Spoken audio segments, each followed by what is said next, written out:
Ayo, segera download Quran Tadabbur, tafsir dalam genggaman Anda. Bismillahirrahmanirrahim. Assalamualaikum warahmatullahi wabarakatuh.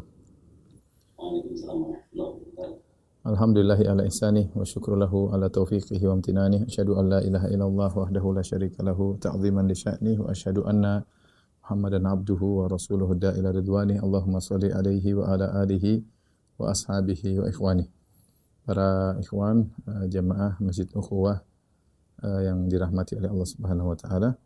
Kita masih melanjutkan bahasan kita dari kitab Al-Kabair karya Al-Imam Adz-Dzahabi Asy-Syafi'i rahimahullahu taala, dan kita masuk pada dosa besar ke-22 yaitu qat'ut thariq. Qat'ut thariq kalau bahasa kita mudahnya adalah merampok ya, atau dalam merampok orang yang sedang di jalanan ya. Seperti kalau istilah kita sekarang di zaman ini bajing loncat ya, yaitu orang-orang lewat di suatu jalan dan mereka menghadang, kemudian mereka merampas barang-barang orang tersebut. Terkadang disertai dengan melukai, terkadang disertai dengan tindakan pembunuhan ya. Seperti begal-begal, yaitu disebut juga termasuk dalam pembahasan ini ya. Qat'ut thariq di antaranya begal, di antaranya bajing loncat ya. Intinya orang yang mengganggu orang yang sedang lewat di jalan umum, kemudian mereka hadang, mereka rampas harta mereka ya.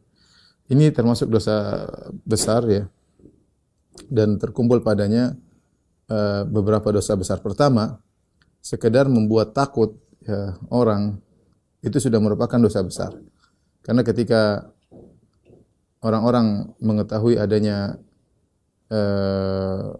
bajing loncat atau begal untuk melewati suatu tempat, mereka ketakutan yang lewat tempat situ. Bahaya ya, atau waspada ya. Sekedar membuat orang takut saja, ini sudah merupakan tindakan dosa besar. Apalagi kemudian benar-benar mereka menghadang dan mereka merampas. Ini dosa besar berikutnya, merampok harta orang, ini juga dosa besar. Kemudian apalagi ditambah dengan yang berikutnya, melukai ya. Apalagi ditambah dengan membunuh, dan mereka tidak segan-segan untuk membunuh ya. Bahkan mereka sudah terlatih ya. Perompak-perompak tersebut atau perampok-perampok tersebut sudah terlatih. Terkadang mereka satu orang, terkadang dua orang, terkadang sekelompok orang. Ya, tergantung tingkat kejahatan yang mereka lakukan. Allah Subhanahu wa taala menurunkan ayat yang berkaitan dengan qat'ut thariq atau qat'ut thariq, yaitu perampok di jalan ya. Dalam firman-Nya dalam surat Al-Maidah ayat 33, Allah Subhanahu wa taala berfirman, "Innama jazaa'ul ladzina yuharibuna Allah wa rasulahu wa yas'auna fil ardi fasadan an yuqattalu aw yusallabu aw tuqatta'a aydihim wa arjuluhum min khilafin aw yunfaw minal ard dzalika lahum khizyun fid dunya wa lahum fil akhirati 'adzabun 'adzim." Kata Allah, sungguhnya balasan bagi orang-orang yang memerangi Allah dan Rasul-Nya. Ya, ini khusus kepada orang-orang yang melakukan perampokan ya, yang memerangi Allah dan Rasul-Nya ya. Ayat ini berkaitan dengan sekelompok orang yang pernah datang ke kota Madinah, kemudian mereka sakit tinggal di kota Madinah, maka Nabi sallallahu alaihi wasallam menyuruh mereka untuk minum dari susu onta dan air kencing onta ya. Sebagaimana dalam Sahih Bukhari. Maka akhirnya mereka pergi ke tempat onta-onta zakat ya, yaitu ada onta-onta zakat yang di situ ada penggembala yang ditugaskan oleh Nabi sallallahu alaihi wasallam untuk menggembalakan onta-onta tersebut. Lantas dari onta-onta tersebut mereka minum susu dan air kencing yang dari onta tersebut. Rasulullah SAW menyuruh untuk an yashrabu min albaniha wa abwaliha. Rasulullah mereka untuk berobat dengan meminum dari air kencing onta dan dari susu onta. Akhirnya mereka sembuh. Ketika mereka sembuh, bukannya mereka berterima kasih kepada kaum muslimin, tetapi mereka justru membunuh. Mereka membunuh penggembala onta-onta tersebut. Dan mereka menyiksa para penggembala onta tersebut. Sebelum dibunuh disiksa terlebih dahulu. Ketika sampai kabar kepada Nabi sallallahu alaihi wasallam, maka Nabi menyuruh ke sahabat untuk mengejar mereka. Akhirnya mereka ketangkap. dan akhirnya mereka dibunuh dengan disiksa sebagaimana siksaan yang mereka lakukan kepada para penggembala onta zakat Nabi sallallahu alaihi wasallam. Maka ayat ini berkaitan dengan kasus tersebut. Innama jazaa'ul ladzina yuharibuna Allah wa rasulahu. Balasan bagi orang yang memerangi Allah dan Rasulnya. Wa yas'auna fil ardi fasadan, dan melakukan kerusakan di atas muka bumi. Dan ayat ini dipakai juga oleh para ulama kepada orang-orang yang melakukan perampokan di jalan ya. Dengan hukuman yang berat. Apa hukumannya? An yuqattalu, dibunuh. Au yusallabu, atau disalib. Au tuqatta, ay salib maksudnya diletakkan di atas tiang kemudian dipertontonkan. Au tuqatta aydihim wa arjuluhum min khilaf, atau dipotong tangan dan kaki mereka secara bersilang. Ini dipotong tangan kanan dengan kaki kiri atau tangan kiri dengan kaki kanan. Au yunfau minal ard, atau diasingkan dari bumi ini, ya, diasingkan tempat yang jauh dari tempat pemukiman kaum muslimin. Dzalika lahum khizyun fid dunya. Maka inilah adalah kehinaan bagi mereka di dunia. Walahum fil akhirati adzabun azim, dan di akhirat mereka mendapatkan azab yang pedih. Nah ini hukuman ini, apakah dibunuh, apakah disalib, apakah dipotong tangan dan kaki secara bersilang, tergantung tingkatan apa yang mereka lakukan. Apakah mereka hanya menakut-nakuti, hukumannya ada sendiri. Ataukah mereka sampai pada tingkatan merampok, hukumannya sendiri berbeda. Ataukah mereka sampai melukai, ataukah mereka sampai membunuh, maka hukumannya berbeda-beda. Tapi intinya mereka telah melakukan dosa besar. Makanya saya katakan tadi bahwasanya para perampok ini mengumpulkan beberapa dosa besar. Pertama, membuat takut kaum muslimin, dan ini banyak orang yang ketakutan ya. Yang melewat ketakutan, mendengar beritanya ketakutan ya. Was-was selalu ada dalam hati mereka. Ini maka ini dosa besar sendiri. Kemudian kalau mereka sampai mengambil harta, ini dosa besar tersendiri juga. Kalau mereka sampai akhirnya melukai, ini dosa besar lagi, apalagi sampai membunuh, maka berkumpullah pada mereka banyak dosa besar, maka balasannya sangat tegas kepada mereka. Makanya kalau sampai yang terjadi di tanah air seperti begal sampai membunuh, maka dibunuh, tidak jadi masalah. Ya, kita berharap pemerintah melakukan tindakan tegas ya. Orang seperti begini harusnya dibunuh ya, karena mereka membunuh, tidak segan-segan membunuh. Ya, saya rasa hukum pemerintah yang tegas membunuh orang seperti ini, begal-begal dibunuhin agar memberikan efek jerah. Demikian juga bajing-bajing loncat yang ada di jalan-jalan, hendaknya diambil tindakan tegas dari pemerintah, dan ini bentuk memberi pengamanan kepada masyarakat, dan barang siapa yang melakukannya karena Allah, dia akan mendapatkan pahala yang besar karena menegakkan syariat Allah ya. Orang seperti begini dibunuh tidak jadi masalah, tidak usah ragu-ragu. Kita dengar berita kasihan bagaimana seorang anak kemudian dibegal, dibunuh, orang tuanya menangis, kasihan ya. Dan sudah banyak korban akan hal ini. Kalau tidak ada ketegasan, maka mereka akan semakin berani ya, akan berani ya. Dan kemudian yang jadi korban juga anak-anak muda yang jadi begal-begal ya, karena mereka diajarin sama orang-orang yang jahat mengajari anak-anak muda menjadi begal ya. Semoga ada hukuman yang tegas bagi mereka agar tidak diikuti oleh anak-anak muda yang lainnya. Oleh karenanya di sini Syekh Az-Zahabi berkata, fa mujarradu ikhafatihi sabil, sekedar seorang perampok ini atau begal ini membuat ketakutan bagi orang yang menempuh jalan, huwa murtakibun al-kabirah, maka dia telah melakukan dosa besar. Hanya membuat takut-takut saja dosa besar. Fa kaifa idza akhadha al-mal? Bagaimana lagi kalau dia ternyata mengambil harta orang yang lewat? Wa kaifa idza jarah? Bagaimana kalau dia melukai, au qatal, atau dia bunuh, au fa'ala iddat kabair, atau dia melakukan dosa-dosa besar yang lain. Ma'ama ghalibuhum alaihi min tarki salat wa infaqi ma ya'khudhunahu fil khamr wa zina. Di samping itu biasanya kebanyakan orang seperti ini, para begal, para perampok, biasanya mereka tidak salat. Dan biasanya mereka kalau sudah ngambil duit, mereka gunakan untuk minum khamar, untuk zina dan yang lainnya. Ini kelompok yang berbahaya ya. Jadi maksudnya Imam Az-Zahabi ingin menunjukkan mereka mengumpulkan banyak dosa besar. Tadi pertama kita sebutkan membuat takut masyarakat, ini dosa besar sendiri. Kalau mengambil harta dosa besar sendiri, melukai dosa besar sendiri, membunuh apalagi dosa besar sendiri. Kemudian mereka seringnya tidak sholat, kemudian seringnya duit mereka yang sudah mereka rampok untuk minum khamr, untuk berzina dan maksiat-maksiat yang lainnya. Baik, kita lanjutkan. Ikhwan dan akhwat yang dirahmati Allah Subhanahu wa taala, al-kabirah ats-tsalitsa wal 20, dosa besar yang ke-23. al-yamin al-ghamus. Al-yamin al-ghamus ya. Al-yamin al-ghamus maksudnya sumpah sumpah yang tidak benar, sumpah palsu, sumpah dusta ya. Asalnya al-yamin al-ghamus maksudnya adalah sumpah palsu yang diucapkan oleh seorang dalam rangka untuk mengambil hak orang lain atau dalam rangka untuk menggugurkan hak orang lain. Itu dia berbuat zalim kepada orang lain dengan bersumpah. Ya, dengan bersumpah dengan nama Allah Subhanahu wa taala. Dengan sumpah tersebut dia bisa mengambil harta orang lain atau dengan sumpah tersebut dia bisa menggugurkan hak orang lain. Ya, ini namanya al-yamin al-ghamus. Al-ghamus artinya tenggelam ya. Dikatakan orang ghamasa, seorang ghamasa fil bahr yaitu dia menyelam dalam air.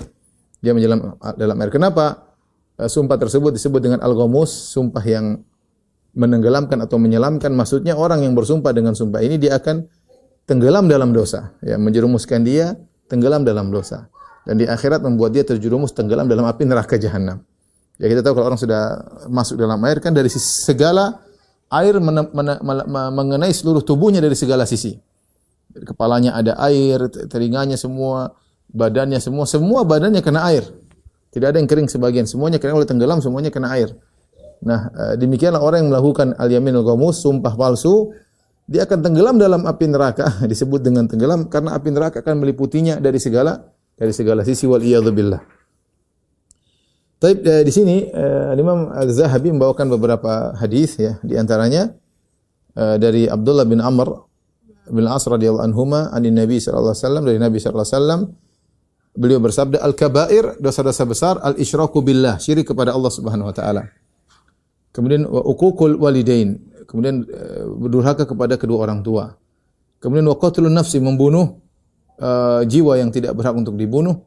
Wal yaminul ghamus, dan sumpah palsu yang al-ghamus, yang menenggelamkan dalam neraka jahanam. Rawahul Bukhari, hadis riwayat al-Imam Al-Bukhari.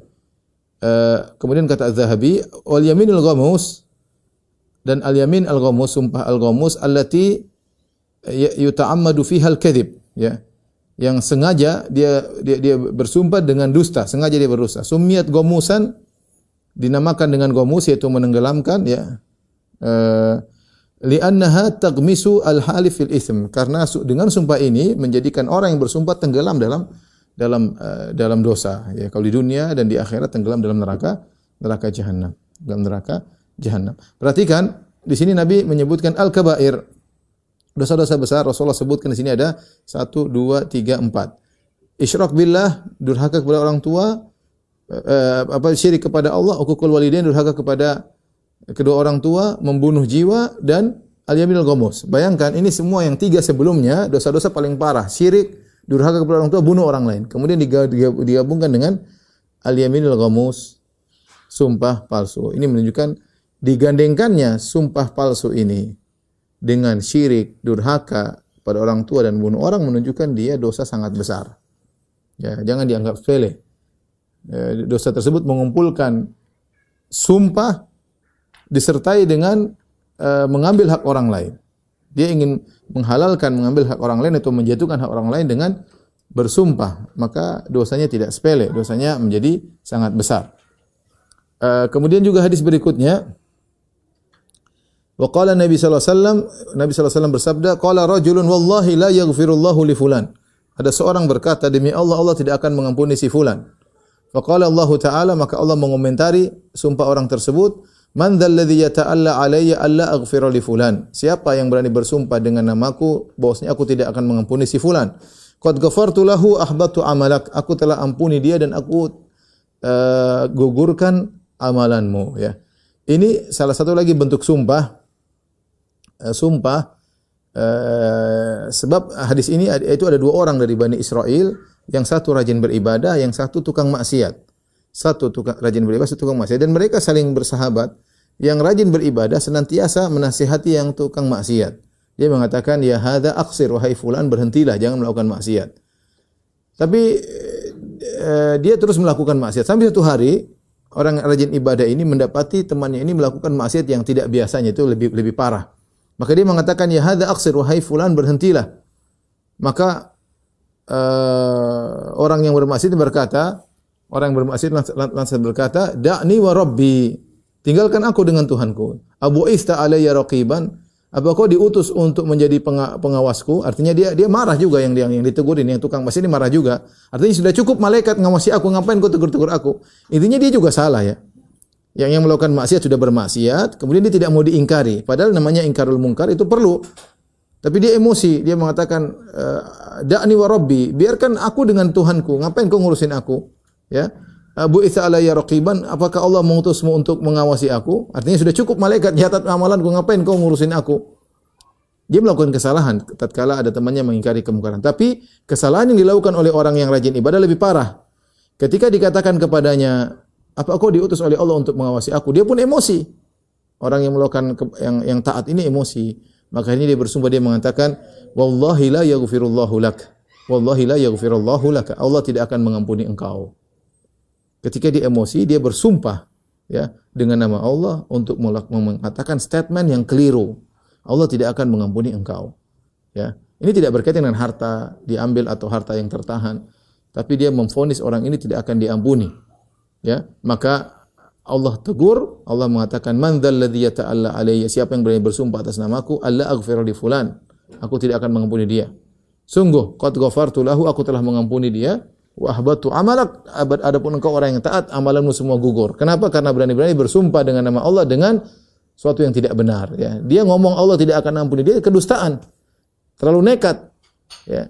Ini menunjukkan hati-hati ketika kita berbicara tentang atas nama Allah. Maka orang ini pun amalannya gugur. Ini Az-Zahabi memasukkannya juga dalam Al-Yaminul Ghamus. Ya. Yang pada biasanya yang namanya Al-Yaminul Ghamus adalah sumpah palsu yang dalam rangka untuk mengambil hak orang atau menggugurkan hak orang lain ya.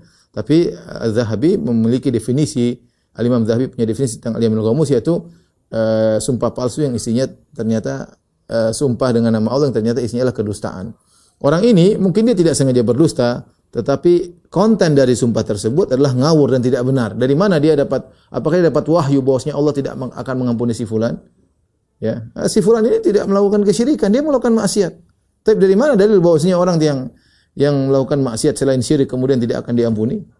Jangan karena kau terlalu semangat membela agama Allah akhirnya kau bersumpah dengan nama Allah dengan statement yang tidak benar ya. Ini waspada juga kepada orang-orang yang terkadang melihat kemungkaran sebesar apapun yang di depan kita, tatkala kita buat statement harus hati-hati.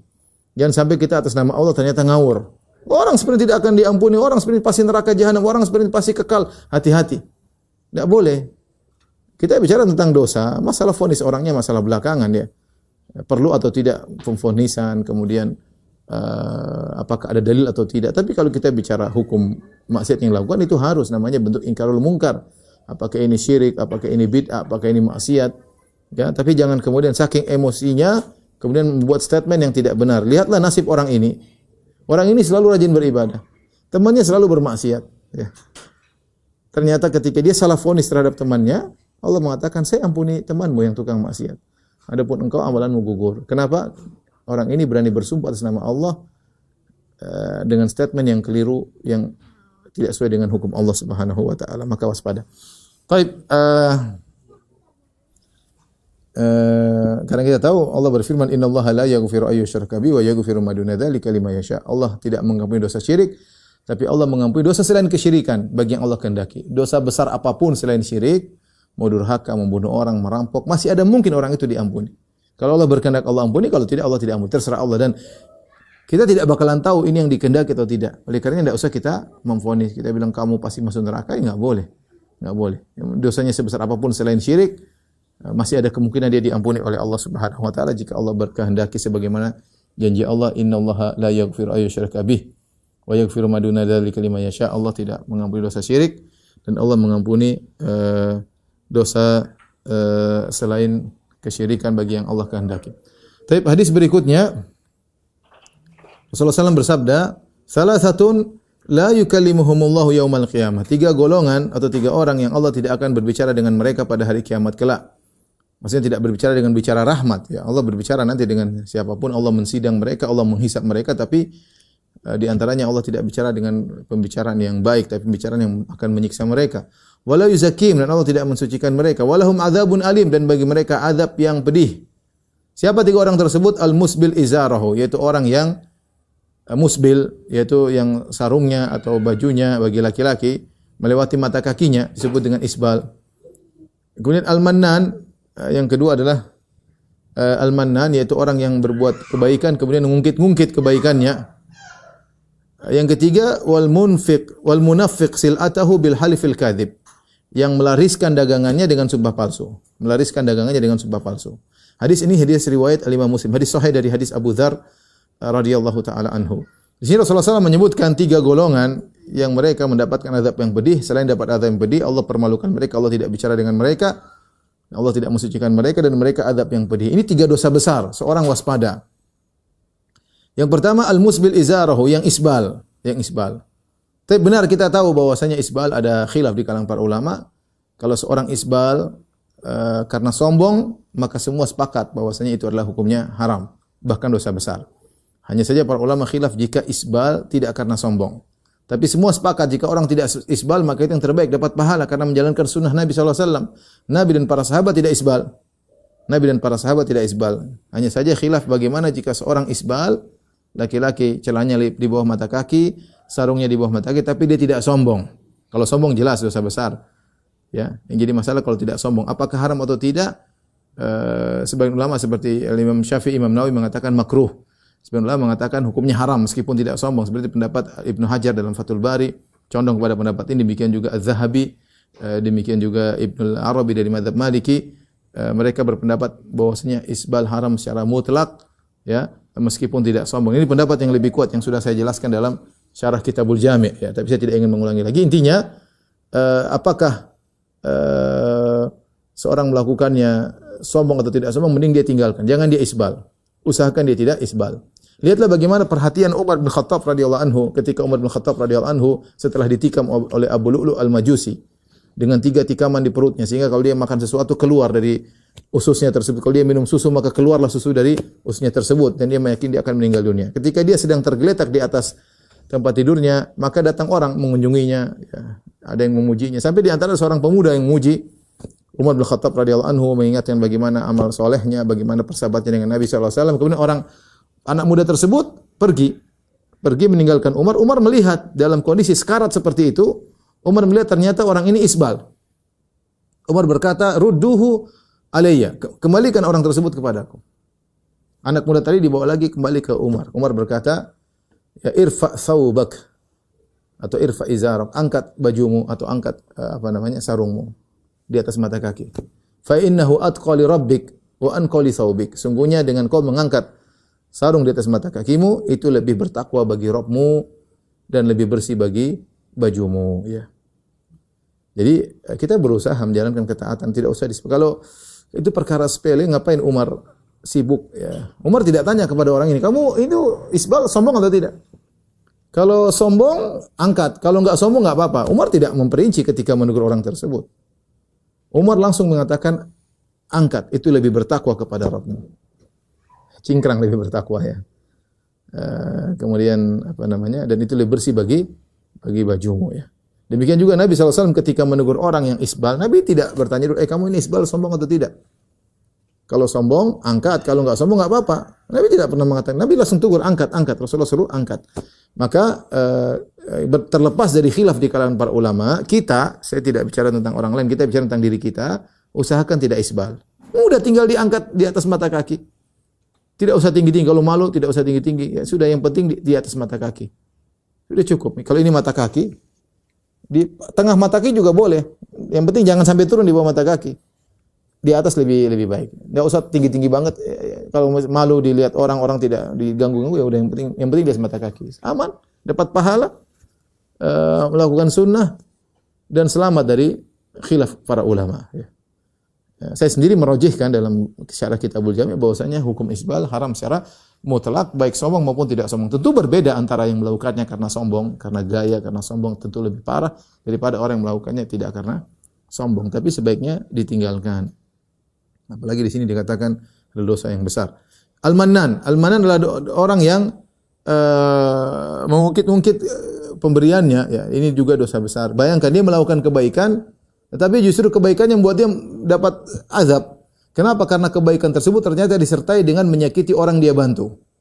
Namanya Al-Mannan. Dia sudah bantu orang disebut-sebut, ya. Saya kan yang bantu kamu dulu. Saya kan yang ini. Dalam rangka menyakiti hatinya. Ya, ini tidak diperbolehkan. Namanya alman. Alman itu dia merasa mentang-mentang, merasa punya utang budi kepada si fulan, orang yang sudah dia bantu dia sebut-sebut. Saya sering sampaikan, ikhwan. Kita kalau bantu orang, ya, kita tidak usah tidak usah merasa punya budi kepada dia. Ya sudahlah, justru kita bilang alhamdulillah Allah bukakan saya kemudahan untuk bantu dia.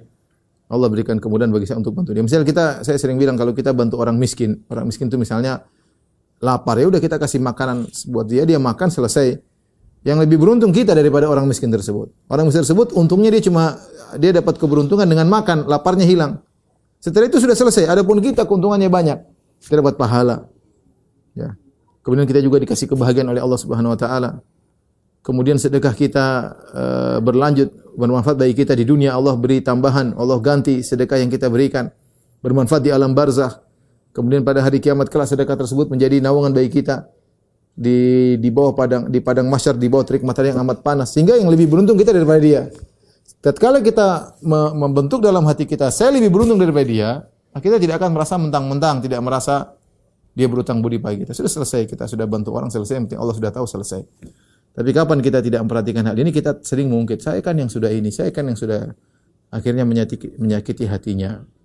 Ya, maka seorang berbuat baik bukan dapat pahala, tapi kalau dia nyebut-nyebut merasa memberi hutang budi kepada orang, justru dia dapat dosa dan dia bahkan dapat azab yang pedih. Maka seorang waspada. Dan kalau membantu orang lain juga ada fikihnya, jangan sampai menyakiti hatinya. Kalau sudah bantu selesai, dia enggak terima kasih, enggak ada masalah. Dia tidak balas budi, dia enggak ngakui kita, ya sudah enggak ada masalah. Ya mungkin kita dongkol tapi sudah enggak usah disebut-sebut, cuek aja. Yang menjadi poin perhatian kita adalah bagian yang ketiga, orang diadab dengan adab yang pedih pada hari kiamat. Al-munafiq sil'atahu bil halifil kadhib, yaitu orang yang bersumpah palsu untuk melariskan dagangannya. Ini banyak dilakukan oleh para pedagang. Demi Allah saya modalnya sekian, dia sumpah demi Allah. Ini kan berarti dia mengambil harta orang lain dengan dusta, karena ketika dia bersumpah modal saya cuma sekian, ternyata dia bohong, orang akan beli langsung. Demi Allah saya cuma untung 5%. Demi Allah ini barang masih baru saya datangkan tadi pagi, padahal sudah dari seminggu yang lalu misalnya. Demi Allah ini manis, ternyata enggak manis ya. Kecut rupanya ya. Demi Allah saya cuma jual harga modal. Demi Allah saya jual, bohong. Dengan dia bersumpah seperti artinya orang beli laris manis, tapi dia ngambil harta orang dengan haram. Karena orang kalau tahu ternyata dia ambil untung, mungkin orang tidak jadi beli. Nah ini contoh al-yaminul ghamus, bersumpah dengan nama Allah dan dia tahu dia dusta dalam rangka mengambil harta orang lain dengan cara yang batil. Ya. Maka orang ini benar dagangannya laris, tapi bagi dia azab yang pedih pada hari kiamat kelak. Jadi kita lihat orang dagang laris, ya sudahlah, ternyata dia cara melariskan dagangnya dengan cara-cara yang haram, dia cara dengan berdusta dalam sumpahnya.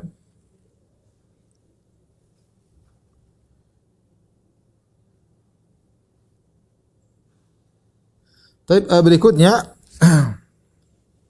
Anil Hasan bin Ubaidillah An-Nakhai an Sa'ad bin Ubaidah an Ibni Umar radhiyallahu anhuma an Nabi sallallahu alaihi wasallam qaal, dari Nabi sallallahu alaihi wasallam beliau bersabda, man halafa bi ghairillahi faqad kafar, barang siapa bersumpah dengan selain nama Allah maka dia telah kufur.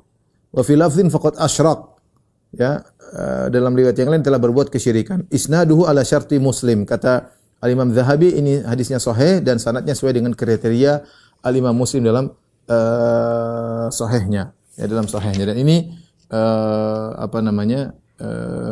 menunjukkan bahwasanya bersumpah dengan nama selain Allah adalah kesyirikan, ya, meskipun dia jujur, tidak boleh, ya, meskipun dia jujur, ya. Makanya dalam riwayat Ibnu Mas'ud berkata, la an ahlifa billahi kadziban ahabbu ilayya min an ahlifa bi ghairihi wa ana shadiq. Aku bersumpah dengan nama Allah dan aku dusta, lebih aku sukai daripada aku bersumpah dengan nama selain Allah sementara aku jujur, ya. Di sini Al-Imam Zahabi seakan-akan ingin menyampaikan bahwasanya sumpah dengan nama Allah dusta itu yamin ghamus, itu dosa. Sudah kita jelaskan tadi, dia bersumpah demi Allah untuk melariskan dagangannya, untuk mengambil hak orang lain. Intinya dia bersumpah dengan nama Allah dusta. Bersumpah dengan Allah dusta. untuk mengambil harta orang lain. Ini dosa dan dia yamin ghamus, dosa besar. Tapi ada dosa yang lebih besar lagi. Itu bersumpah dengan nama selain Allah. Karena syirik lebih besar daripada ini. Meskipun jujur. Kalau kita tahu yamin ghamus dosa besar, membuat orang tenggelam dalam neraka jahanam, dan itu adalah sumpah dengan nama Allah tapi bohong. Ada yang lebih parah daripada ini, yaitu bersumpah dengan nama selain Allah. Man halafa bi ghairillah faqad asyrak. Siapa yang sumpah dengan selain Allah maka telah syirik. Ya. Atau kafar, telah kufur. Ini dosa lebih besar lagi. Seperti seorang mengatakan demi Nabi, demi Ka'bah, demi Qubbatul Khadra, demi kubah hijau di Masjid Nabawi. Ada sebagian orang sumpah seperti itu. Saya dengar dia sumpah. Wal Qubbatul Khadra. Wal Qubbatul Khadra, demi kubah hijau di Masjid Nabawi. Apa hubungannya kubah hijau? Ya, kalau orang Indonesia seringnya demi Allah, demi Nabi. Ini banyak orang awam enggak ngerti. Kita kasih tahu. Dia enggak ngerti bahwasanya mengatakan demi Nabi itu adalah syirik. Maka seorang tidak boleh bersumpah dengan nama selain Allah. Ya, meskipun jujur itu kesyirikan. Tadi kata Ibnu Mas'ud, saya lebih baik bersumpah dengan nama Allah tapi bohong, itu yamin ghamus, itu dosa besar. Masih lebih mending daripada saya bersumpah dengan nama selain Allah meskipun jujur. Kenapa? Karena bersumpah dengan nama selain Allah adalah syirik, dan syirik lebih bahaya daripada al-yamin al-ghamus. Ini perlu kita perhatikan, waspada. Apalagi kalau kemudian sudah dengan sumpah dengan nama selain Allah kemudian bohong lagi. Baik, hadis berikutnya kata Az-Zahabi rahimahullahu taala, man halafa ala yamin liyaqtata'a biha ma lam ri'in muslim laqiya Allah wa huwa alaihi ghadban. Barang siapa bersumpah dengan nama Allah, sumpah kebohongan ya, untuk liyaqtata'a biha, dengan sumpah tersebut dia bisa mengambil harta orang muslim yang lain, laqiya Allah wa huwa alaihi ghadban, maka dia akan bertemu dengan Allah pada hari kiamat dalam kondisi Allah murka kepadanya. Kenapa dia sumpah palsu untuk ngambil harta orang? Misalnya dalam sidang, dia sehari-hari dia sumpah demi Allah ngambil harta orang. Ini punya saya padahal bukan, misalnya. Qila, maka ada yang berkata kepada Nabi, wa in kana syai'an yasiran, ya Rasulullah, bagaimana kalau yang diambil perkara yang sepele? Dia bersumpah dengan nama Allah cuma ngambil perkara yang sepele, apakah Allah akan tetap murka kepadanya pada hari kiamat kelak? Kata Nabi, qala wa in kana qadiban min araq, meskipun dia bersumpah hanya untuk mengambil setangkai kayu siwak. Kayu siwak murah, 5 rial aja segepok begini ya. Kalau di Madinah kita beli kayu siwak 1 rial ya. Artinya perkara yang ringan, cuma 4.000 rupiah, 5.000 rupiah. Ya, kalau dalam kurs uang kita ya, atau 3.000 rupiah ya. Artinya Nabi mengatakan kalau dia bersumpah dengan nama Allah untuk mengambil 3.000 rupiah, 4.000 rupiah dari orang lain, Allah akan murka kepadanya. Ini namanya al-yaminul ghamus. Bersumpah dengan nama Allah untuk mengambil harta orang lain. Apalagi kalau yang diambil banyak. Apalagi kalau diambil banyak ya. Ya sebagian orang tidak peduli. Demi Allah dia mau ngambil harta orang banyak. 1 juta, 2 juta, 3 juta. Ambil yang lain lebih banyak. Waliyadzubillah. Bersumpah di hadapan hakim misalnya. Bohong untuk ngambil harta orang lain atau menjatuhkan hak orang lain. Dosa besar. Meskipun hanya sepotong kayu siwak, apalagi lebih daripada itu. Kemudian Az-Zahabi berkata, wa sahha taglidhu ithmil halif kadziban ba'dal asr. Dan telah datang hadis bahwasanya orang yang bersumpah palsu setelah asar itu lebih parah lagi dosanya. Wa inda mimbari Rasulullah sallallahu alaihi wasallam, demikian juga seorang bersumpah palsu di mimbar Nabi sallallahu alaihi wasallam lebih parah lagi dosanya. Artinya Al-Imam Zahabi seakan-akan menjelaskan bahwasanya seorang yang bersumpah di tempat-tempat yang spesial istimewa, dosanya lebih double lagi, lebih parah lagi. Seperti bersumpah misalnya ba'dal asar, waktu yang spesial. Bersumpah palsu misalnya di malam Lailatul Qadar misalnya. Lailatul Qadar dia bersumpah palsu lagi. Misalnya bersumpah palsu di padang Arafah, lebih parah lagi. Bersumpah palsu di Masjid Nabawi, bersumpah palsu di mimbar Nabi, bersumpah palsu di Raudhah. Ini semua tempat-tempat mulia, waktu-waktu mulia dia bersumpah palsu, maka dosanya lebih parah lagi, lebih besar lagi di sisi Allah Subhanahu wa taala. Kemudian hadis berikutnya, wa qala sallallahu alaihi wasallam man halafa.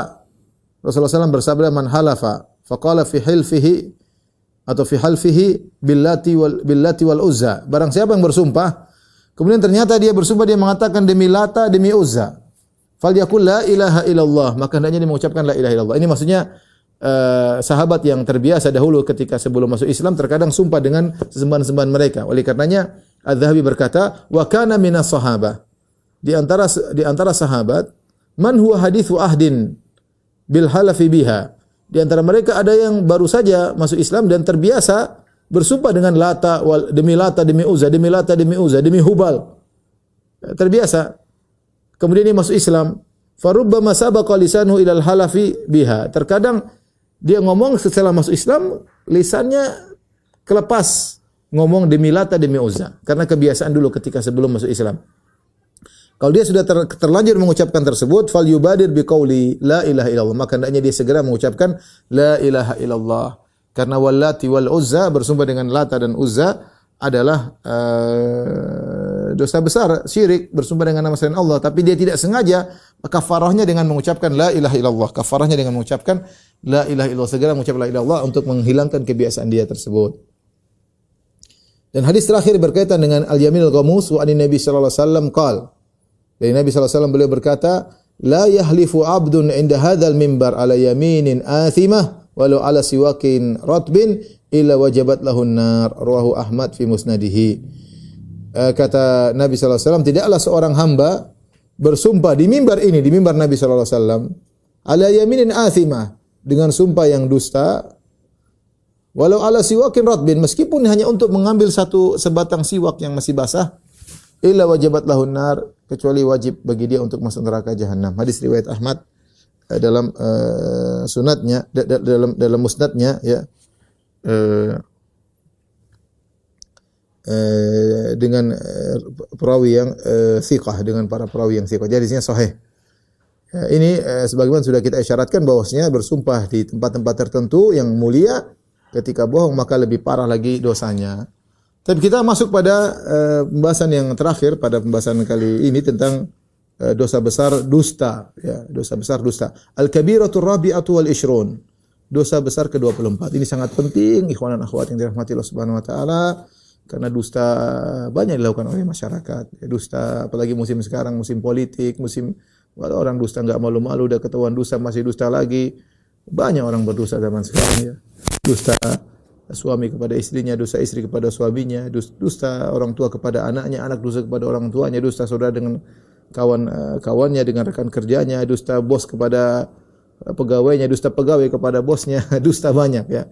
Ini zaman banyak dusta. Apalagi sudah bicara di media sosial, wah dusta tersebar ke sana sini. Ya. Tapi ini dosa besar, kata Al-Imam Zahabi, kadzdzab fi ghalibi aqwalihi. Di antara dosa besar adalah yang sering berdusta dalam kebanyakan ucapannya. Sering berdusta. Dusta secara umum adalah dosa besar, ya, dan mafsadanya sangat besar, kecuali dalam beberapa perkara syariat membolehkan dusta, seperti untuk islah. Ya, kata Nabi la yahilul kadzibu illa fi thalath. Tidak halal dusta kecuali pada 3 perkara. Pertama, fil harb, dalam perang boleh berdusta untuk menipu melabui musuh. Dengan menggambarkan seakan-akan keluar menuju utara ternyata ke selatan, misalnya trik dalam peperangan. Yang kedua adalah lil islah, untuk mendamaikan 2 orang yang bersengketa, boleh ada dusta, yang penting 2 orang bisa damai, ini tidak jadi masalah. Dan yang ketiga adalah hadis rajul ila imraatihi wa hadithul mar'a ila zawjiha, omongan laki terhadap seorang wanita dan wanita seorang laki, omongan yang menimbulkan cinta kasih. Omongan bukan omongan untuk menjatuhkan hak orang lain, untuk ngebully istrinya, untuk ngebully suaminya, tidak boleh. Omongan yang maksudnya yang diperbolehkan adalah omongan yang menumbuhkan cinta kasih antara suami dan istri. Ya, ini yang diperbolehkan. Selain itu hukumnya haram. Allah Subhanahu wa taala berfirman, "Innallaha la yahdi man huwa musrifun kadzdzab." Sungguhnya Allah tidak memberi petunjuk kepada seorang yang musrif, berlebih-lebihan, dan kadzdzab, dan pendusta. Di antaranya Allah Subhanahu wa taala berfirman, Qutilal kharrasun, ya. Qutilal kharrasun. Celaka orang-orang yang sering berdosa. Al-kharras yaitu alladzina yaquluna bitakharrus, yaitu dengan dusta, ya. Kemudian juga firman Allah tentang mubahalah, tsumma nabtahil fanaj'al la'natallahi 'alal kadzibin. Kemudian kita bermubahalah, yaitu berdoa kepada Allah agar memberi laknat. Fanaj'al la'natallah, semoga Allah melaknat orang yang dusta. Ini perkara yang sangat parah ketika terjadi perdebatan di antara 2 orang, diskusi atau perdebatan, kemudian naik pada tingkat mubahalah. Kemudian dia masuk dalam ajang mubahalah itu, membawa keluarganya, anak istrinya, kemudian berdoa, ya Allah laknatlah si fulan, ya. Ya, laknatlah siapa di antara kami yang berdosa. Ya Allah, laknatlah siapa di antara kami yang berdosa. Dan ini berbahaya. Seorang jangan masuk mubahalah, ya, dan asalnya kita tidak suka bermubahalah, ya, meskipun itu terkadang diperlukan. Asalnya seorang tidak perlu bermubahalah. Kasihan juga kalau kita pun jujur, kasihan orang yang saudara kita yang dusta tersebut, dia bisa celaka, ya. Tapi yang jadi bahaya kalau orang sudah tahu dia celaka, dia dusta, dia bohong, dia salah, dia nekat bermubahalah. Ini yang paling bahaya. Dia telah berbuat jinayah, berbuat keburukan, kriminal terhadap dirinya sendiri. Dia nekat dilaknat oleh Allah. Dia sudah tahu dia salah. Dan ada orang nekat seperti itu, nekat bermubahalah. Dia tahu dia salah, tapi kenapa? Dia untuk gengsi, malu, sudah terjadi perdebatan rame. Kemudian teman debatnya tersebut ngajak mubahalah, terus dia sambut. Kenapa dia sambut? Dia tidak ingin jatuh. Kalau dia bilang saya tidak mau, wah berarti kamu yang salah. Dia tidak mau. Dia gengsi. Akhirnya nekat masuk dalam mubahalah. Dilaknat oleh Allah, mengerikan. Dusta, nekat dusta, ya. Ya, fana ja'ala anatallahi 'alal kadzibin. Dan kita bermubahalah dan Allah agar Allah menjadikan laknatnya bagi orang yang dusta, ya. Rasulullah SAW juga bersabda tentang bahayanya dusta, innal kadhiba yahdi ilal fujur. Sungguhnya kedustaan mengantarkan kepada kefajiran, maksiat. Wa innal fujura yahdi ilan nar, dan sungguhnya kefajiran mengantarkan kepada neraka jahanam. Wala yazalu rajulu yakdzib. Ya. Senantiasa seorang berdusta, ya. Hatta yuktaba indallahi kadzaban. Sampai dicatat di sisi Allah sebagai pendusta. Hati-hati, ikhwan. Dusta itu tidak langsung seorang jadi pendusta. Bukan langsung profesor pendusta, pelan-pelan, sedikit demi sedikit, tahapan. Dari 1 dusta, 2 dusta, 3 dusta terbiasa. Asik nih ternyata dusta nih. Dihormati orang, bohongin orang, dapat duit sana, duit sini. Terus sampai dia akhirnya jadi pendusta, akhirnya dusta seperti hal yang biasa. Nabi mengatakan, iyyakum wal kadzib fa innal kadziba yahdi ilal fujur wa innal fujura yahdi ilan nar. Hati-hati kalian dengan dusta. Dusta mengatakan kepada kefajiran, kefajiran mengatakan kepada neraka jahanam. Wala yazalu rajulu yakdzib, senantiasa seorang berdusta, wa yataharral kadzib, sampai dia sengaja berdusta. Hatta yuktaba indallahi kadzaban, sampai distempel oleh Allah sebagai pendusta. Kalau distempel oleh Allah sebagai pendusta, mudah bagi dusta, enggak ada masalah. Ya, kita bertemu dengan 9 orang seperti itu, mudah sekali dusta. Dusta A, dusta 2, dusta 3. Ini orang kok enggak malu-malu dusta. Dustain masyarakat. Waliyadzubillah, ya. Kemudian dan dia kalau sudah dusta 1, 2, saya pernah negur orang. Saya bilang, "Fulan, ente pernah ngomong begini, ente pernah ngomong begini." Enggak pernah saya ngomong begitu. Saya bilang, "Ente terlalu banyak dusta sehingga lupa dusta ente yang dulu." Terlalu banyak dusta. Sebagian orang, ya akhi, waliyadzubillah. Semoga kita terlindung dari penyakit seperti ini. Udah dusta dia cuek aja. Ya memang dihormati orang, disanjung orang, dusta. Dusta. Cerita begini, cerita begitu, ya. Seperti dan ini bahaya ikhwan, bahaya. Maka dusta ini tidak langsung seorang jadi pakar dusta, dia pasti dusta satu persatu. Hati-hati kita dalam kehidupan kita sehari-hari, jangan ngajari anak-anak berdusta. Bisa jadi anak-anak menggampangkan dusta karena lihat bapaknya dan ibunya berdusta. Sederhana misalnya kita panggil anak-anak, ini gula-gula permen, tahu-tahu enggak ada. Dia merasa didustai. Dia mungkin enggak suka, tapi dia melihat itu suatu hal yang biasa. Oh, ternyata biasa dusta. Jangan-jangan gara-gara dusta ini akhirnya kita membuat anak kita kemudian besar menjadi sang pendusta. Gara-gara dusta sepele ini, satu dusta yang pernah kita ajarin dia seperti ini. Hati-hati. Dia menganggap satu dusta yang adalah hal yang biasa. Bapak saya biasa bohongin saya kok. Ibu saya juga biasa bohongin saya. Kita janji, "Nak, kalau kamu begini nanti Abi belikan ini." Ternyata kita enggak belikan. Abi cuma main-main aja. Wah, ternyata dusta. Saya pendusta. Ibu saya pendusta. Yang ngajarin anak berdusta kita. Kita ngajarin anak berdusta. Kita enggak sangka ternyata dia kan masih kecil kan, kalau kita bilang masih kecil, hatinya masih bersih. Yang kita masukin mudah terpatri dalam hatinya. Ternyata yang pertama kita masukin dalam hatinya adalah dusta itu enggak masalah. Kenapa? Dia lihat kita, bapaknya dan ibunya gampang berdusta. Jadilah anak kita di pendusta. Jadi imam dusta, jadi pakar dusta. Yang ngajarin kita. Kita enggak bermaksud ngajarin dia, tapi dia melihat suasana seperti itu dan dia menggampangkan dusta. Dan repot kalau dusta sudah menjadi watak tadi. Kita hadapi orang-orang suka dusta. Oh, kita bilang kok bisa dia dusta, tapi sudah watak, bagi dia biasa. Bagi dia biasa. Watak itu perangnya gimana mau dirubah? Sulit. Makanya dengan Allah mengatakan Nabi SAW mengatakan wa yataharral kadhib, dia suka berdusta hatta yuktaba indallahi kadzaban, sampai distempel oleh Allah sebagai pendusta. Kalau distempel berarti dia watak dia. Sulit dia untuk lepas dari dusta. Sana dusta, sini dusta. Kita yang lihat enggak heran kok bisa ya, tapi sudah jadi watak. Maka jangan sampai kita ngajarin anak kita jadi pakar dusta di kemudian hari. Yang peranginya dusta. Yang ngajarin adalah kita. Kita bohongin dia sejak kecil. Sehingga dia melihat kedustaan adalah suatu hal yang biasa. Waliyadzubillah. Ya, ini tidak hati-hati, waspada. Karena dusta tidak tiba-tiba menjadi seorang pendusta, dengan tahapan. Kemudian Rasulullah bersabda, ayatul munafik thalath. Tanda-tanda orang munafik 3. Di antaranya idza haddatsa kadzaba, kalau ngomong dusta. Wa idza wa'ada akhlafa, kalau berjanji dia menyelisihi. Wa idza tumina khan, kalau diberi amanah dia berkhianat. Ini ciri orang munafik. Jadi kalau dusta adalah ciri orang munafik, ya. Idza haddatsa kadzaba, kalau dia berkata suka dusta. Wa idza wa'ada, kalau janji suka menyelisihi. Jangan sampai kita seperti itu. Kita ngomong diperhatikan. Ya, kalau janji jangan diselisih. Kalau enggak bisa enggak usah janji. Gampang kan? Kalau enggak bisa enggak usah janji, tolak aja kalau saya enggak bisa. Jangan kita janji-janjikan orang sudah berharap kita menyelisihi. Ya, kalau ngomong jujur aja. Al-sidqu manja. Bahwasanya jujur itu adalah menyelamatkan. Dan dusta itu membinasakan.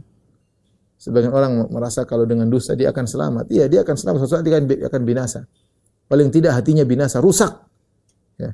Latih jujur, apapun terjadi ngomong jujur. Ya sudah resikonya, tidak apa-apa. Tapi di balik itu pasti ada keselamatan. Yakin. Ya.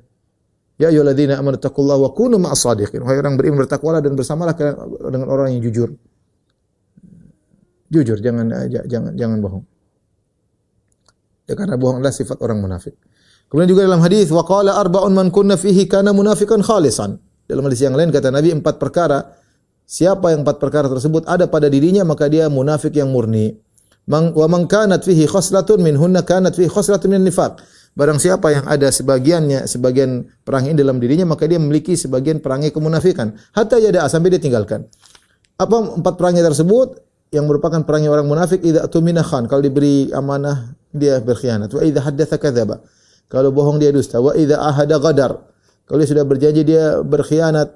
Wa idza khasam fajar, kalau dia sudah bertikai maka dia curang, dia curang. Muttafaqun alaihi, riwayat Bukhari dan Muslim. Sama seperti sebelumnya, ciri orang munafik adalah berdusta. Kemudian Nabi SAW bersabda, hadis berikutnya, man tahallama bihulmin lam yarahu.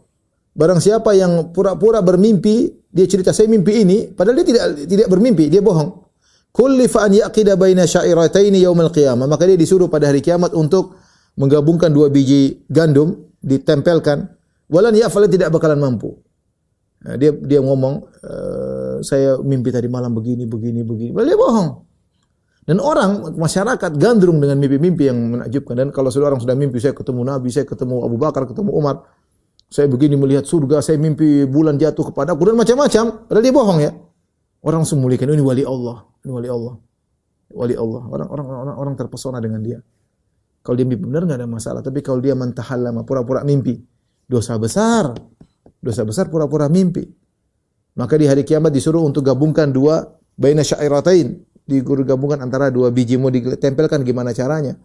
Kalau dia tidak mampu dia disiksa, walan ya'fal, dan dia akan disiksa terus selama dia tidak mampu untuk menempelkan 2 biji gandum tersebut. Dan ini merupakan dosa yang berbahaya, adalah berdosa mengatakan mimpi padahal dia tidak mimpi, ya.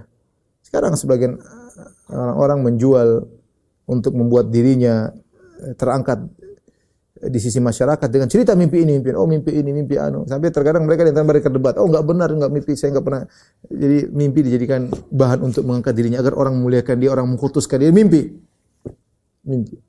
Ya. Ya mudah-mudahan dia jujur, tapi kalau dia bohong, ya. Sebagaimana sudah saya bahas, betapa banyak orang ahlul bidah yang mereka melariskan bid'ah mereka dengan mimpi. Seperti Ibnu Arabi melariskan kekufurannya dengan mimpi. Oh, ini Nabi yang ajarkan kepada saya. Ya. Dan banyak, ya, seperti ini ahlul bidah yang melariskan bid'ahnya dengan mimpi. Syekh Abdul Razak hafizahullah taala pernah cerita, ada buku tentang zikir dan doa. Dia baca zikir itu isinya orang itu ngarang sendiri. Kemudian ternyata isinya zikir-zikir tersebut bid'ah, bahkan sebagian zikir isinya syirik-syirik. Siapa kira-kira yang baca zikir, apalagi disebarkan di Arab, orang yang tahu tentang akidah, isinya syirik, ya. Orang tidak mau zikir dengan zikir tersebut. Syekh baca akhirnya di penghujungnya saya dapati, ya, Orang itu mengatakan, saya sudah tulis ini sudah lama, jadi saya tidak berani mencetaknya. Kemudian akhirnya saya mimpi, dalam mimpi saya Rasulullah datang ketemu saya. Rasulullah berkata, kenapa kau tunda pencetakan buku yang kau karang tersebut? Sementara masyarakat lagi butuh dengan zikir-zikirmu.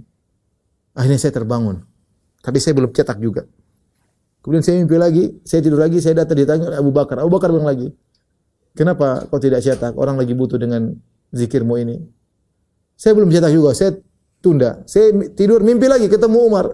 ketemu Nabi, ketemu Abu Bakar, ketemu Umar. Akhirnya saya cetak. Inilah buku yang isinya zikirnya, zikir isi kesyirikan dan macam-macam. Nah, orang awam kalau baca seperti ini, terpesona. Ini subhanallah orangnya sampai Nabi yang suruh dia cetak buku ini. Isinya syirik. Bukan cuma Nabi, Abu Bakar, Umar, Utsman semua pada datang, Ali datang suruh dia cetak buku tersebut. Ya, sebagian orang mengkultuskan dirinya dengan agar orang terpesona dengan diri dengan mimpi. Saya tiap hari ketemu Nabi SAW. Ya. Datangi Nabi, siapa yang tidak cinta sama Nabi? Nabi datang sama orang itu terus, orang ini spesial dong. Ya. Jadi waspada, kalau itu bohong, dosa besar. Ya, kalau itu benar, belum tentu yang datang kepada dia Nabi, belum tentu ya. Tapi intinya waspada ya. Seorang apakah dia mimpi ketemu siapapun, tetap perlakuan dia kita timbang dengan syariat. Mau dia mimpi ketemu Nabi tiap hari, tapi kalau ternyata perbuatan dia, perkataan dia melanggar syariat, tetap kita harus tegur. Ya. Ya, orang tidak pernah ketemu Nabi tapi perbuatan sesuai dengan syariat, ya kita kita terima ya. Dan hal itu bukan hal yang perlu kita gembar-gemborkan ya, kecuali ada maslahat. Ya, lihatlah bagaimana para imam Syafi'i, Imam Ahmad, Imam Abu Hanifah, Imam Malik, mereka adalah orang yang kita tidak ragukan ahlul hadis. Imam Ahmad menghafal 1.000.000 hadis. Imam Syafi'i luar biasa, Nasirus Sunnah, pembela, penolong hadis-hadis Nabi. Imam Malik punya kitab Muwatta. Ketakwaan mereka tidak perlu kita ragukan. Ya, mereka tidak pernah gembar-gembor tiap hari saya ketemu Nabi. Mungkin saya yakin mereka adalah para ulama yang pernah mimpi ketemu Nabi ya. Ya, tapi mereka bukan orang yang suka menggembar-gembor hal tersebut. Khawatir ujub, khawatir orang mengkultuskan diri mereka berlebihan. Karena masyarakat lemah, masyarakat kalau tidak memiliki pendidikan yang baik ya. Ketika mendengar ada orang tiap hari ketemu Nabi, dia akan ini orang hebat ini. Gimana tidak hebat, Nabi tiap hari ketemu dia. Dia mengkultuskan sehingga apa yang dikatakan orang ini dibenarin terus. Dan itu tidak pernah dilakukan maksudnya bukanlah hal yang kebiasaan para salaf mengkultuskan diri mereka dengan cara seperti itu. Alhamdulillah seorang mimpi ketemu Nabi, ya dia bersyukur kepada Allah kalau itu benar-benar Nabi, ciri-cirinya pas ya, tapi bukan hal untuk kemudian dijadikan bahan untuk mengkultuskan dirinya ya.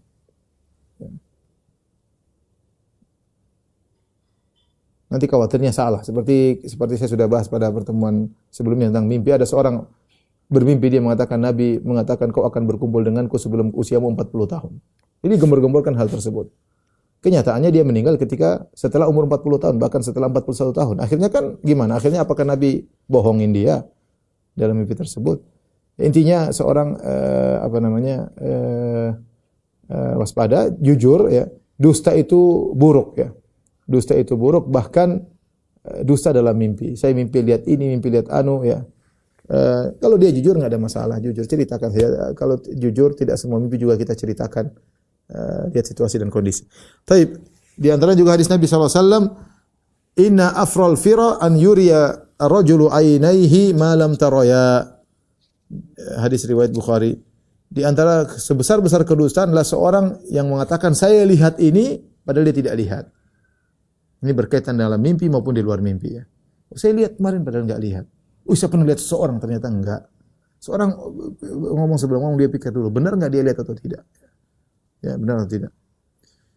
Kemudian Nabi SAW juga bersabda, amma rajulul alladhi, tentang hadis yang panjang tentang masalah mimpi Nabi SAW dalam hadis tersebut, amma rajul alladhi ra'aitahu yusharsiru shidqahu atau shidquhu ila qafahu wa min kharahu ila qafahu wa ainahu ila qafahu fa innahu rajulu yaghdu min baitihi fayakdzibul kadzibata tablughul afaq. Adapun yang kau lihat orang disiksa yang di mana dirobek bibirnya dari sini sampai ke lehernya.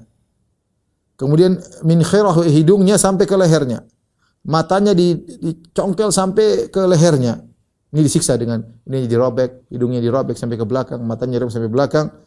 Siapa orang ini? Fa innahu, ini dalam azab kubur. Fa innahu rajulu yaqdu min baitihi, yaitu seorang yang keluar dari rumahnya, fa yakdzibu, kemudian dia sebarkan dusta, hatta tablughal afaq, sampai dosanya tersebar kemana mana. Dia sengaja dusta, ingin sebarin dusta, berusaha. Ini dosanya bahaya, dosanya tersebar kemana mana. Karena semakin banyak orang tertipu, semakin besar dosanya. Dan ini kalau zaman dahulu orang ingin menyebarkan dosa, dia harus keluar ke sana kemari, mungkin naik kuda ke sana untuk bohong sana supaya tersebar dosanya, bikin isu. Sekarang bikin isu gampang. Tinggal masuk internet, pencet, kita bohong, selesai tersebar. Itu sewa orang suruh bikin sekelompok buzzer suruh bikin dosa, kan bisa tersebar. Untuk kepentingan ini, kepentingan anu, ya, untuk urusan dunianya, untuk kepentingan politiknya. Dusta. Menang sih menang, ya. Ekonominya berhasil ya, berhasil ya. Orang hormat sama dia, iya. Nah, dia bikin kedustaan yang dia sebar. Tetapi di akhirat kelak ini dirobek di belakang. Antum juga, kita juga hati-hati tatkala menulis status, hati-hati dusta. Kita enter aja, enter kemudian tersebar kemana-mana. Orang banyak terpedaya. Dan banyak berita-berita internet yang dusta. Di YouTube yang dusta banyak ya. Subhanallah.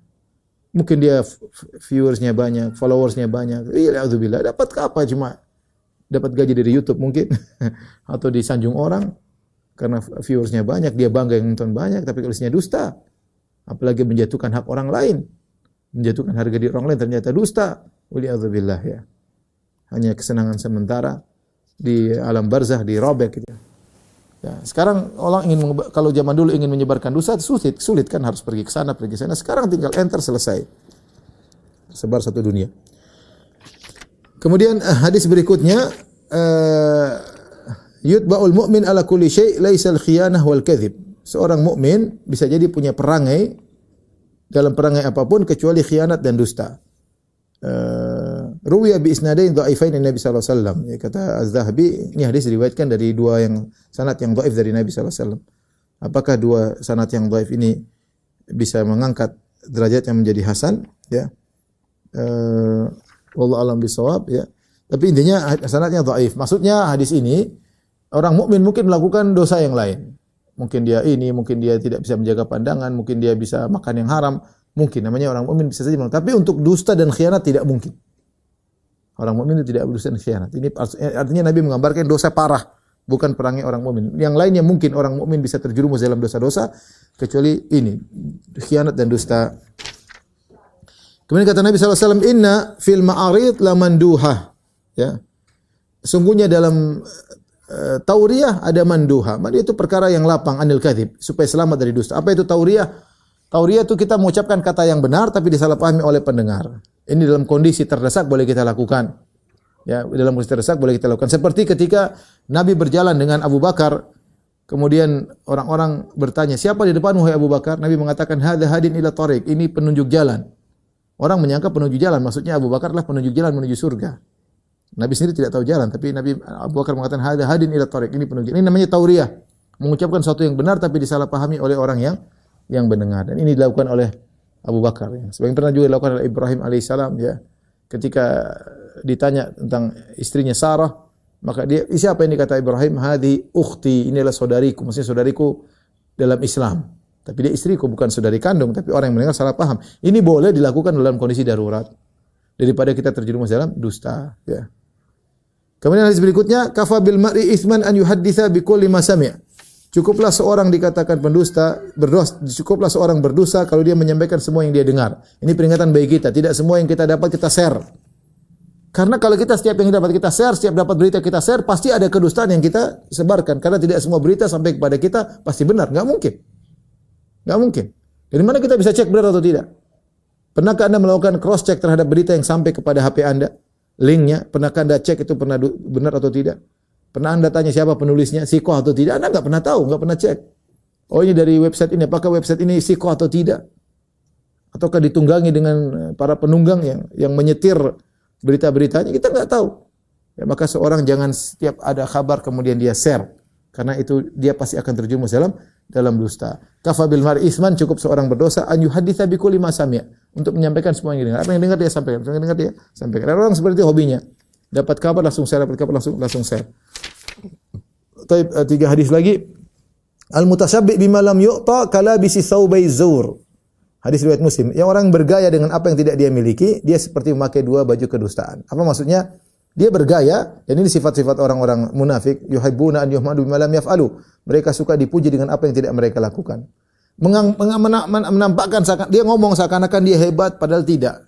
Dia memakai baju dua kedustaan. Dia dusta kepada dirinya sendiri, dia dusta kepada publik. Hati-hati. Saya telah meneliti gini padahal dia tidak teliti misalnya. Saya hafal begini ternyata tidak hafal ya. Saya begini dan subhanallah. Dalam rangka untuk menaikkan pamornya, mengupgrade dirinya, terkadang seorang berdusta bergaya dengan apa yang tidak dia mampu. Orang terpesona dengan dia, orang menyangka dia begini-begini, ternyata tidak. Ternyata tidak. Mengesankan dia hafal ini, hafal itu, ternyata tidak hafal. Dia mengesankan pada masyarakat. Setelah di cross check ternyata ngawur, ya. Ya, bahaya seperti ini. Namanya memakai dua kedustaan. Dia mendustai dirinya sendiri, mendustai masyarakat, dustai masyarakat. Dan ini dosa, dusta. Ya, Rasulullah mengatakan dia seperti memakai dua baju kedustaan. Asalnya ini adalah hadis ini berkaitan dengan seorang wanita yang dimadu. Untuk menjengkelkan madunya, dia berkata, "Oh, suamiku belikan saya ini dan itu." Padahal enggak. Jadi dia ingin seakan-akan dia dimuliakan oleh suaminya untuk menjengkelkan madunya, ya. Ternyata tidak, ini dia berarti bergaya dengan apa, berhias dengan apa yang tidak dia miliki. Ternyata suaminya tidak seperti itu. Ini tidak boleh, antara madu dengan madu tidak boleh begitu, apalagi kepada publik menggambarkan seakan-akan seorang melakukan ini dan itu ternyata tidak ya. Ternyata tidak ya. Kemudian hadis berikutnya, iyyakum wadh-dhann fa inna dhanna akdzabul hadits. Waspada kalian dengan prasangkaan, sungguhnya prasangkaan adalah dusta yang paling, pembicaraan yang paling dusta. Sungguhnya persangkaan adalah pembicaraan yang paling dusta. Kenapa dikatakan bahwasanya persangkaan adalah pembicaraan yang paling dusta? Benar, persangkaan itu lebih dusta daripada dusta yang benar-benar dusta. Kenapa? Kalau orang berdusta, dia tahu dia salah. Tapi kalau orang suudzon, dia menyangka dia benar, padahal salah. Saya ulangi, kenapa dikatakan persangkaan yang buruk adalah pembicaraan paling dusta daripada dusta yang murni? Karena orang kalau dusta murni, dia dusta, dia bohongin orang, dia tahu dia sedang berdusta.